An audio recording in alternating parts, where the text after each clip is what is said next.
Halo semuanya, kembali lagi dengan saya Ahmad Talkis. Di sini saya akan sedikit memaparkan tentang jurnal refleksi filosofi pendidikan. Sebelumnya, nama saya Ahmad Talkis dengan NIM 221135147 kelas PGSDC.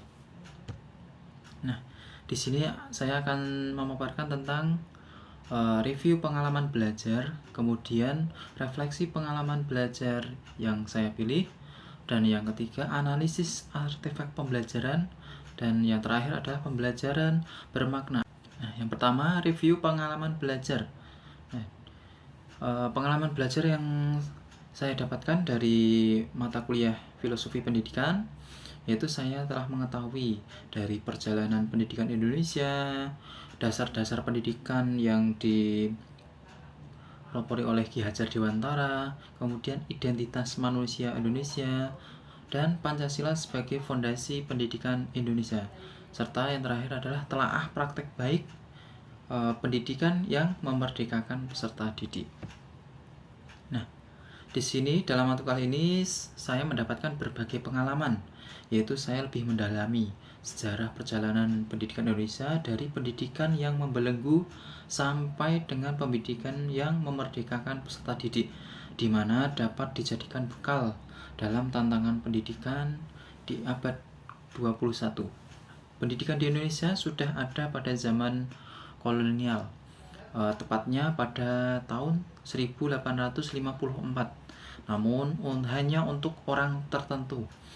Kemudian pada tahun 1922 muncul cita-cita baru untuk perubahan radikal pendidikan dan pengajaran. Hal tersebut menjadi langkah awal menuju kesadaran nasional. Kemudian terdapat berbagai pemikiran-pemikiran tentang filosofi pendidikan Indonesia. Salah satunya adalah pemikiran dari Ki Hajar Dewantara bahwa pendidikan adalah hal yang harus terus berjalan mengikuti perkembangan zaman.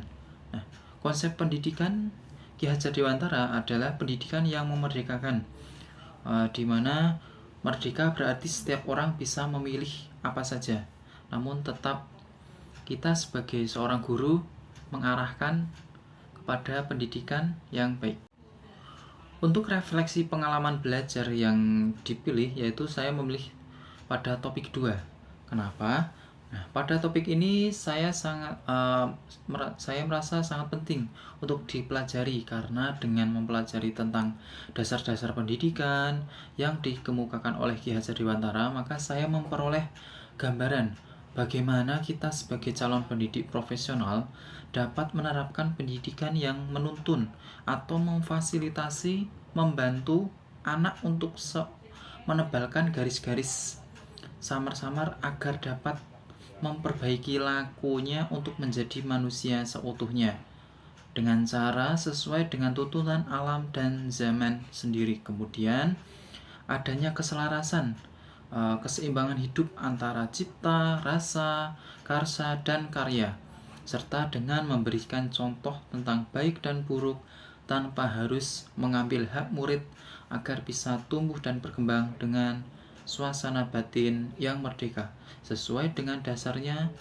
Dengan begitu akan terwujud pendidikan yang memerdekakan peserta didik.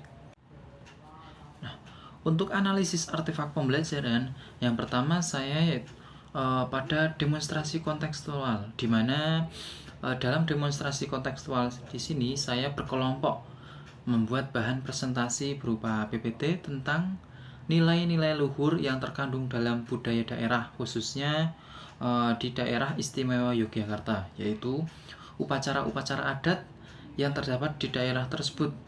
Nah, di mana nilai-nilai luhur yang ada dapat dijadikan sebagai penguatan karakter peserta didik sesuai dengan pemikiran Ki Hajar Dewantara tentang pengajaran budi pekerti, yaitu mengajarkan tentang keselarasan hidup antara cipta, rasa, karsa, dan karya. Nah, keselarasan hidup ini dilatih melalui pemahaman kesadaran diri yang baik tentang kekuatan dirinya. Kemudian dilatih mengelola diri agar mampu memiliki kesadaran sosial bahwa ia tidak hidup sendiri dalam relasi sosialnya, sehingga ketika membuat keputusan yang bertanggung jawab dalam kemerdekaan dirinya dan kemerdekaan orang lain. Nah, untuk lebih jelasnya bisa dilihat dalam link drive yang akan saya tampilkan di atas ini. Kemudian pada koneksi antar materi, saya memaparkan tentang perspektif sosiokultural dalam pendidikan Indonesia, di mana kita sebagai calon pendidik dapat menjadi teladan, pemberi semangat, serta memberi dorongan dalam menanamkan nilai karakter, kedisiplinan, dan kerjasama tolong-menolong dalam setiap kegiatan yang dapat diimplementasikan pada proses belajar maupun kehidupan sehari-hari. Hal ini selaras dengan pemikiran Ki Hajar Dewantara, yaitu dengan slogan yang sering kita dengar, Engarso Sung Tulodo, yaitu menjadi pemimpin yang mampu memberikan suri tauladan. Kemudian Eng Madyo Manggun Karso, mampu membangkitkan atau menggugah semangat. Dan yang terakhir, Tuturi Handayani, memberikan dorongan moral. Nah, slogan tersebut merupakan bagian dari sistem Among yang dicetuskan oleh Ki Hajar Dewantara. Pada aksi nyata, topik 2 filosofi pendidikan, saya merefleksikan diri mempelajari topik 2 ini, yaitu kontribusi nyata penerapan dasar-dasar pendidikan Ki Hajar Dewantara dengan muncul ide atau gagasan sepanjang proses perubahan untuk membuat perencanaan pembelajaran yang menyenangkan dan bermakna. Pembelajaran yang disusun disesuaikan dengan tingkat capaian dan karakteristik peserta didik yang beragam. Nah, lebih jelasnya silahkan bisa dilihat dari link yang saya tampilkan di atas.